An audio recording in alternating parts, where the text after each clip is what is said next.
Dans une ville où tout rappelle le souvenir du petit grand homme, Valérie a trouvé un jardin de jeu idéal. Cette self-made woman s'amuse avec Napo. Elle a rajeuni son look en sortant des placards une imagerie kitschissime qu'elle a revue façon pop art. C'est plutôt calme le matin, non? Là, on vient à la source, on vient chercher le bon bleu, la bonne rayure, la bonne largeur, le bon motif. Où je vois deux très belles pièces. Ah, le joli service de table dans lequel tous les vrais Ajacciens ont mangé au moins une fois dans leur vie. Je sors pas beaucoup du périmètre en fait.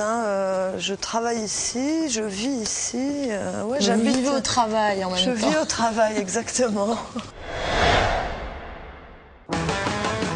L'Empire, Valérie est tombée dedans quand elle était petite. Et en rentrant en Corse, elle a décidé de faire sa révolution. Avec elle, c'est sûr, l'Empire contre-attaque. Bonjour. Bonjour. Il fait bon chez vous. Oui, il fait bon. Il y a plein de jolies choses. C'est rigolo, hein, c'est amusant. Bah oui. Alors qu'est-ce qu'on trouve ici On trouve des bijoux, des accessoires de mode, des vêtements, des goodies, toutes sortes de petites choses sur le thème de Napoléon. Là, c'est par exemple un travail sur la campagne de Russie, parce que 2012, c'est l'anniversaire de la campagne de Russie, 1812. Donc je me suis un petit peu amusée à traiter Napoléon façon matrioshka, sur des t-shirts, sur des colliers, sur des imprimés textiles comme ça, vous voyez. C'est Napoléon et Joséphine en petite poupée. Qu'est-ce que j'ai fait d'autre sur la Russie? Ça veut dire qu'on est très très éloigné, évidemment, de la boutique de souvenirs traditionnelle sur Napoléon et encore plus éloigné de la boutique de musée. On est vraiment dans de la création ici. Oui, il n'y a pas forcément une représentation de Napoléon premier degré, c'est-à-dire la silhouette connue avec le bicorne ou celle de l'empereur, mais il y a des références. Je tourne autour du sujet en permanence. Par exemple, le self-made man. En fait, la source, c'est le David inachevé que j'ai traité façon Che Guevara.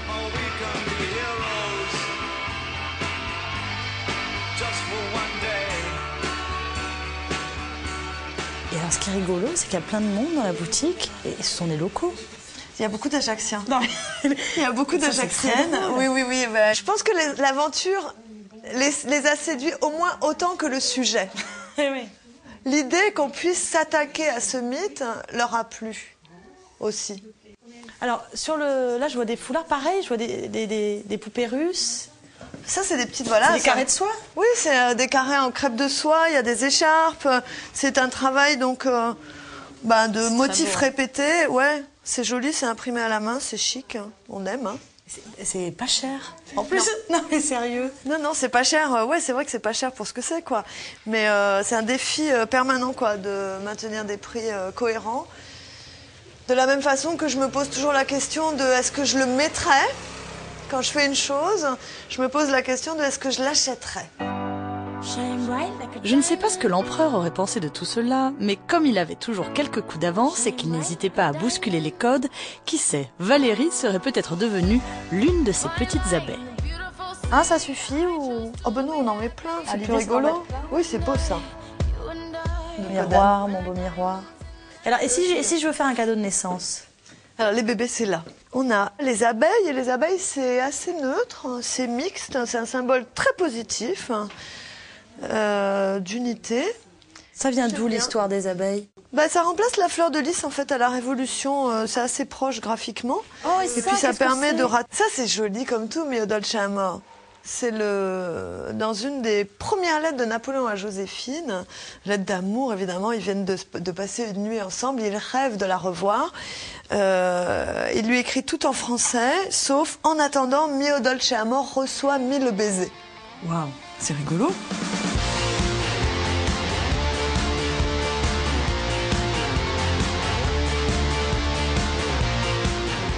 Ça, c'est la couronne, la fameuse couronne du bicentenaire, qui représente pour nous un peu le cœur de la ville, le crossroad. Et de ce côté-là, il y a la statue dite de l'encrier de Napoléon et ses frères. C'est le cœur de la ville ici, et ça me rappelle l'enfance, parce que je suis née en 65. Et le bicentenaire a eu lieu en 69. Donc dans mon enfance, dans les années 70, j'ai vraiment été bercée par l'histoire de Napoléon. C'était une ville qui me semblait être un peu Napolande à l'époque. Toutes les enseignes, les noms des bars, les noms des boutiques s'appelaient le Petit Caporal, le Wagram, le Iéna. Enfin, on vivait dans un univers napoléonien sans le savoir, quoi, puisque nous, enfants, ça nous intéressait pas plus que ça. Mais vous partez à quel moment Je pars dans les années 80, en 83, je pense. Oui, donc en plein réacquiste. En plein réacquiste, exactement. Et lorsque je reviens en Corse, finalement, m'installer en 2004, je crois, là, c'est flagrant que toutes les traces de Napoléon ont disparu. Mais toutes. Alors c'est remplacé par quoi? C'est remplacé par des noms de micro-régions corse, d'outils traditionnels, de botanique et par des franchises. Voilà, il y a des grandes enseignes internationales dans la ville. Et peut-être que c'est ça qui me pousse vers la recherche, quoi, de la Madeleine, quoi. Peut-être que c'est ça mon... Donc ces traces de l'enfance, ces traces de Napoléon disparues, quelque part vous vous dites mais c'est pas possible, je m'en suis pas rendu compte. Mais il est où ce Napo là? Il est passé où mon Napo? C'est ça? Il n'y est plus. Alors qu'est-ce que je peux en faire de ça? En tant qu'Ajaxienne, qu'est-ce que je peux raconter là-dessus? Il manque quelque chose entre le souvenir traditionnel, un peu ringard. Un peu folklorique. Oui, un peu ringue, un peu... Quand je pense aux souvenirs traditionnels, je dirais la vaisselle de mon enfance aussi, là, la vaisselle des années 60. Avec Joséphine et Napoléon. Exactement, ouais. Du bicentenaire, on y revient. Et l'objet de culte qui concerne une clientèle très particulière, qui concerne les fans de l'empereur.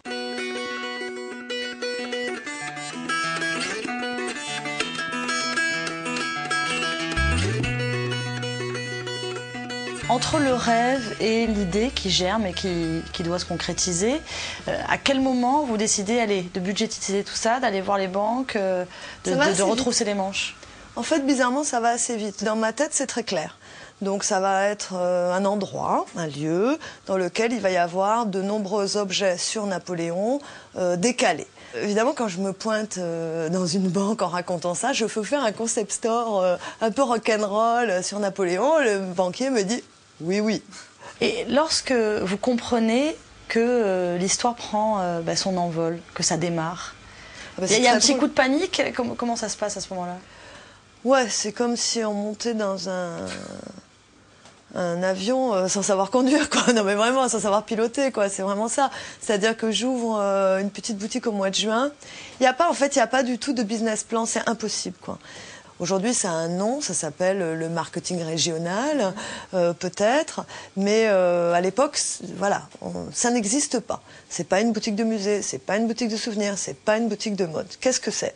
C'est un truc où il y a tout ça. Et puis il y a un autre paramètre, c'est que c'est pas votre métier. C'est pas du tout mon métier, absolument. Après, par rapport à mon métier d'avant, ça change pas non plus tellement parce que je suis réalisatrice de télé. Donc qu'est-ce que c'est réalisatrice? C'est chef d'orchestre, chef de chantier. On a une équipe, on va raconter une histoire et puis il y a des moyens techniques. Et on va réussir à la raconter. C'est la même chose. Je raconte une histoire, mais sur d'autres supports. Simplement, j'ai pas d'ingénieur du son, j'ai pas d'opérateur de prise de vue. Je vais avoir un sérigraphe, un éditeur, un sculpteur. C'est exactement pareil. Valérie choisit un décor idéal, la rue Roi de Rome, parallèle à la rue Bonaparte, à 2 pas du cours Napoléon, de la couronne du bicentenaire et de la maison Bonaparte. On va voir s'il est là. Pas Napoléon, mais Jean-Marc. Jean-Marc Olivet, oui, le conservateur. Oh, il a tout raté.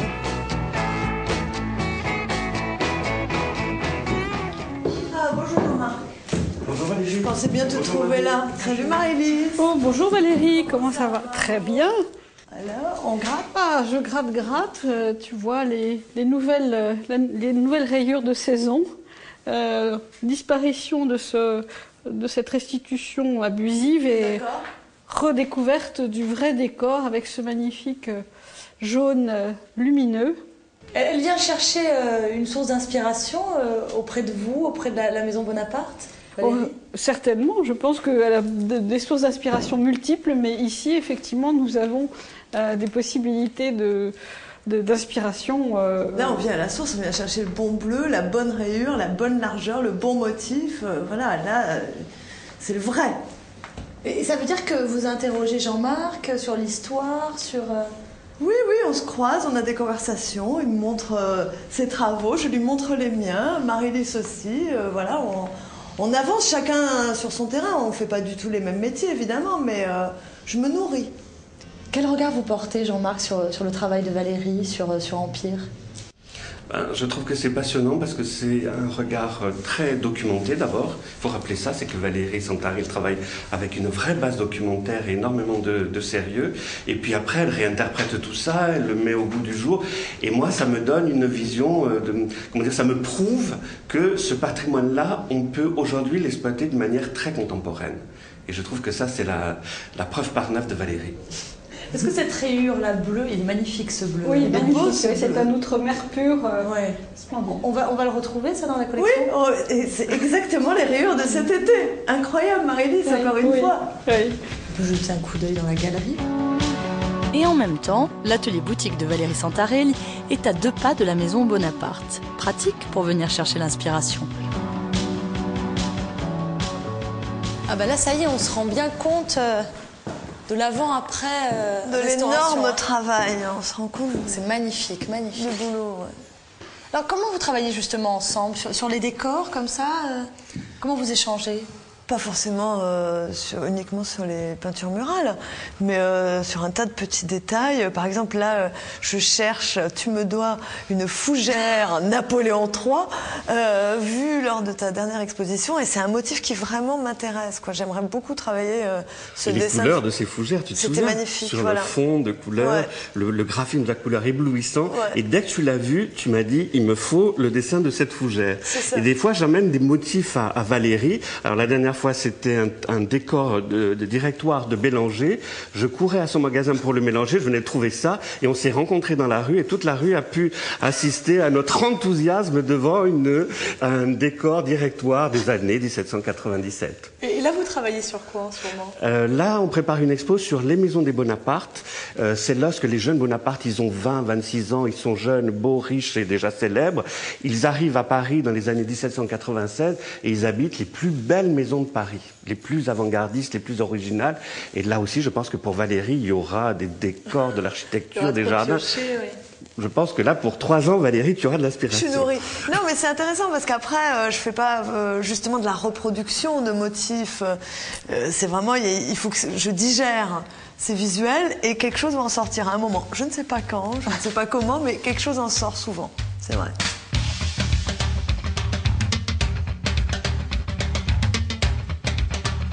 J'ai pas forcément une clientèle de musée en fait.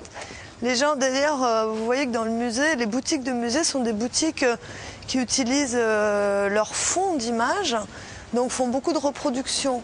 Ils mettent des tableaux sur des mugs, sur de la vaisselle, des motifs sur des coussins, mais il n'y a pas d'interprétation comme chez moi.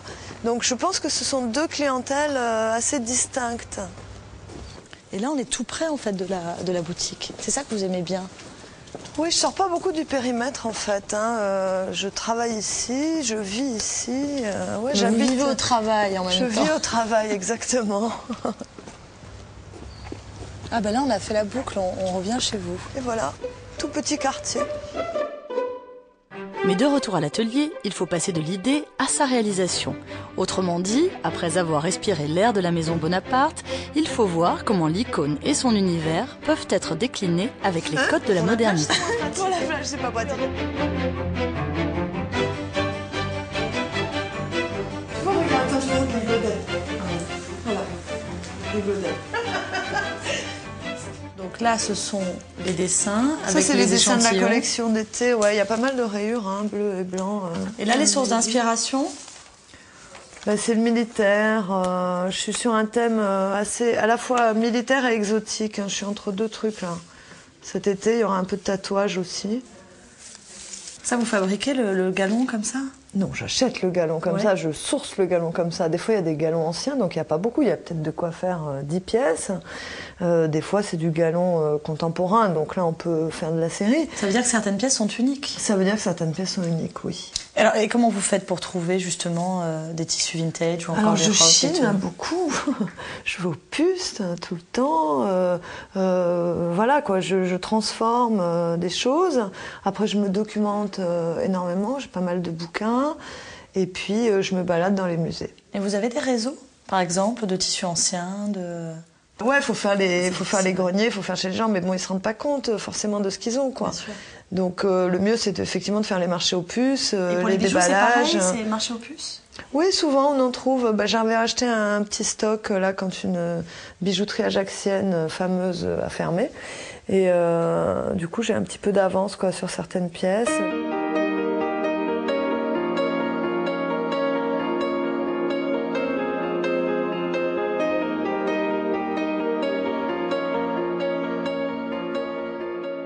Je me rends compte assez vite que ça ne peut pas être un general store. On ne peut pas tout faire, on ne peut pas tout vendre.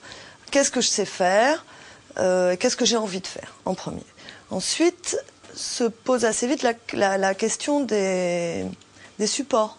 De quoi disposons-nous comme matière première? Ici, pas grand-chose. Hein. Du bois, de la pierre, bon mais d'accord, j'en fais quoi? Ça veut dire qu'il a fallu délocaliser assez vite? J'ai rapatrié une partie de la production à Bali. C'est une île qui a gardé un savoir-faire artisanal. Ça me permet de faire des petites séries.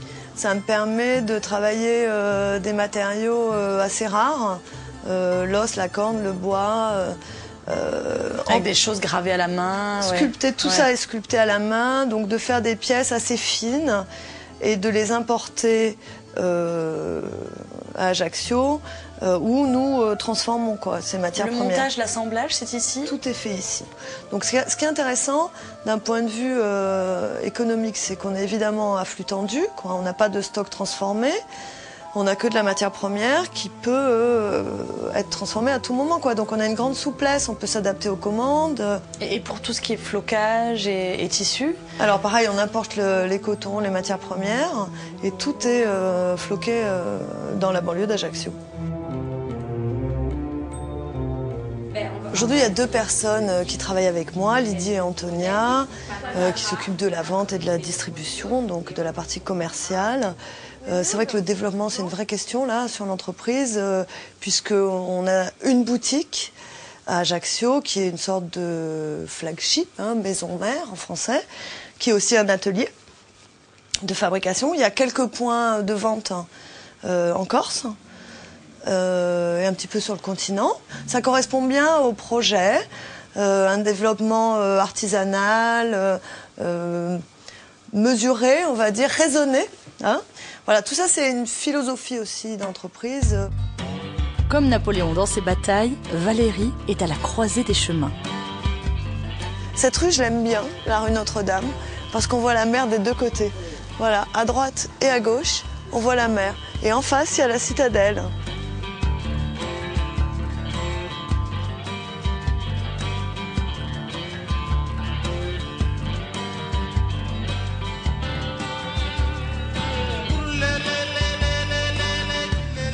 Évidemment, les dimanches se suivent. Salut Marido. Les dimanches se suivent et ne se ressemblent pas parce qu'on ne sait jamais ce qu'on va trouver. Est-ce que vous savez, quand vous allez au puces, que vous cherchez ou pas du tout? Ah non, non. Justement, je ne sais rien. Fouiner, chiner. Je sais que je ne sais rien, je ne sais pas ce que je vais trouver. Non, ça peut venir de n'importe où. Donc je regarde. Les vêtements en priorité ou pas forcément? Les vêtements c'est pas mal, ça peut servir de modèle si on trouve des belles coupes. Ouh, je vois 2 très belles pièces. 2 très belles assiettes Napoléon et Joséphine. De là, vous voyez ça? C'est peut-être pas Joséphine, c'est peut-être Marie-Louise, mais c'est Marie-Louise. Oui, tu vois, on les voit de loin.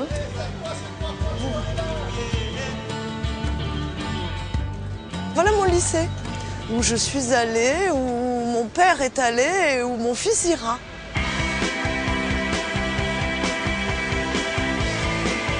C'est du tremblé, donc ça me va. Il avait fait un truc Christian Faubert pour Chiaparelli. Celles-là, elles sont super jolies.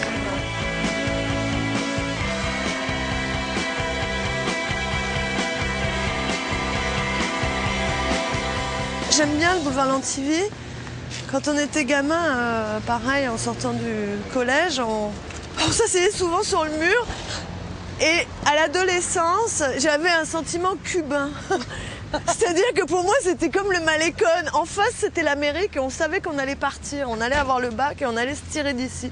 L'histoire, c'est d'avoir vite le bac. Et de se tirer. Et de pouvoir et de partir. Vivre sa vie d'adulte. Exactement. Ouais. Et la vie d'adulte, elle passait par ailleurs, quoi. Donc voilà, donc j'ai pris un bateau un jour et je suis revenue 20 ans après.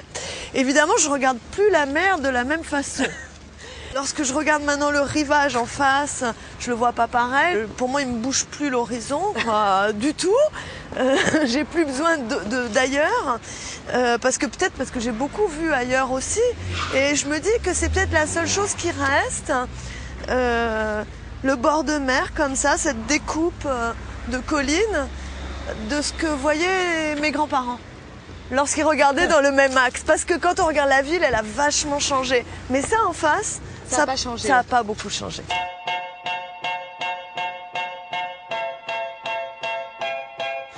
On a trouvé des chaussures. Oh, elles sont mignonnes. Et des belles chaussures. Elles sont belles, non? Et qui met les rouges, qui met les verts? Bon, on n'a qu'à échanger. Ah non, mais jamais de la vie, histoire de pointure. Alors Denis, c'est votre compagnon, le père de Lucien, votre fils. Voilà. Denis, vous êtes pas corse, vous avez fait le choix de rentrer avec Valérie. Ça a été un choix compliqué, ça a été comme une Moi, j'ai évidence. pas fait le choix de rentrer, j'ai fait le choix d'entrer. Non, c'est pas un choix compliqué parce qu'on était à Paris, on faisait de la télévision, puis on a eu des patrons qu'on aimait moins bien, qui nous payaient moins bien, donc on s'est dit qu'on allait aller réfléchir au large. On s'est trouvé toutes sortes d'excuses, c'est bien pour l'enfance, c'est bien pour réoxygéner nos cerveaux, on va déconnecter de Paris, la télé c'est plus pour nous, et puis finalement on sait plus vraiment pourquoi maintenant, mais c'est aussi bien. Alors là, on est à table évidemment avec Denis, mais avec les copains aussi, puisqu'il y a les copains d'école, Pascal, Jean, Marie-Jo. Voilà. Comment ça s'est passé quand elle a eu cette idée autour de Napoléon et que c'est allé très très vite? Elle a bossé comme une folle, comme aujourd'hui. Elle a dû un peu vous... C'était obsessionnel, Non, hein, obsessionnel. On parlait beaucoup, non? J'ai parlé que de ça. Oui, on parlait beaucoup, évidemment. Réfléchir aux produits pour que ce soit des produits originaux. Donc oui, Elle pendant vous a un moment, saoulé c'est un vrai peu que, ou pas? Voilà, on était un peu dans la Napoléomania. Valérie a un trait de caractère qui est, d'ailleurs je pense que c'est son principal, c'est que quand elle a décidé quelque chose, c'est fait. Voilà. Quand on était au lycée Fèche, à un moment donné, il y avait eu un projet, enfin c'était pas un projet, mais il y avait la possibilité de prendre un billet de train qui était l'Orient Express, et il fallait partir de Conflans-Sainte-Honorine, je crois, et on allait jusqu'à Pékin. Donc Valérie, je monte chez elle, elle était avec sa sœur d'ailleurs, et elle me dit, et si on y allait? Moi je dis oui, c'est une bonne idée, mais genre une idée en l'air, quoi. Voilà. 2 jours après, ils avaient les billets. Et elles l'ont fait. Voilà. Ça, c'est Valérie. Donc, vous imaginez, quand elle a décidé de faire Empire, ça y est, elle avait déjà le chapeau de Napoléon et la robe de Joséphine. Est-ce que quand elle vous a parlé de cette idée, Marie-Jo, vous a dit, tiens, voilà une bonne idée, j'y crois à son projet? Oui, on y a cru tout de suite parce que c'était la première fois que l'image de Napoléon allait être exploitée d'une manière intelligente. Il y a quelque chose de très contemporain, très moderne, très rock. Et ça, c'est un mot qui revient souvent hein, quand on parle d'Empire. Oui, ouais. bah, ma culture rock, hein, la culture qu'on a eue dans nos années 80. Après, j'ai fait pas mal d'émissions de musique, mais... Avec Jean? Vous étiez en classe ensemble aussi avec Jean? On était au lycée Ouais. ensemble aussi avec Jean. Ouais, j'ai aussi un souvenir assez marquant. On se mettait sur le mur là, et on se disait des poésies de Baudelaire. Je sais pas si tu te souviens de ça. C'était déjà très rock'n'roll. On était poètes. Et je vais faire un saut de puce sur ce qui se disait tout à l'heure, si vous me permettez. On a parlé de culture rock. Revisiter l'Empire, c'est aussi faire de la contre-culture sur l'Empire. Aller voir ce qui aujourd'hui relève de cette esthétique, comment elle peut se rapprocher de la culture pop, comment elle peut se rapprocher de la culture du XXe siècle qui a baigné l'adolescence de Valérie. Ça va vers la peinture, ça va vers le rock'n'roll, ça va vers le look des musiciens de rock. C'est donc une sorte de mélange de toutes ces influences-là, avec par-dessus le marché un profil qui lui est personnel, qui est l'histoire, la passion pour l'histoire, c'est-à-dire à la fois l'histoire de l'Union soviétique, l'histoire des totalitarismes, l'histoire des slogans et des visuels. Tout ça se mélange et constitue une sorte de contre-culture bonapartiste, napoléonienne et de l'Empire en général. C'est qui ça? Bah, c'est Lulu, Lucien. Ça va mon chéri? Ça, c'est votre petit garçon? Oui, c'est mon petit Lucien. Est-ce que tu portes des choses que maman elle a inventées? On fait tous les crash tests sur Lucien. C'est vrai? Ouais. Quoi par exemple? Bah, Des t-shirts? Là, t'as mis quoi là? Ton Jordan? Ah oui, ça c'est. Ah bah c'est un mannequin, Lulu, C'est un d'accord. mannequin. Tiens, ça alors. Comme par hasard, le fils de Valérie se prénomme Lucien, comme le frère de Napoléon. Cette femme-là a vraiment une obsession avec l'Empire.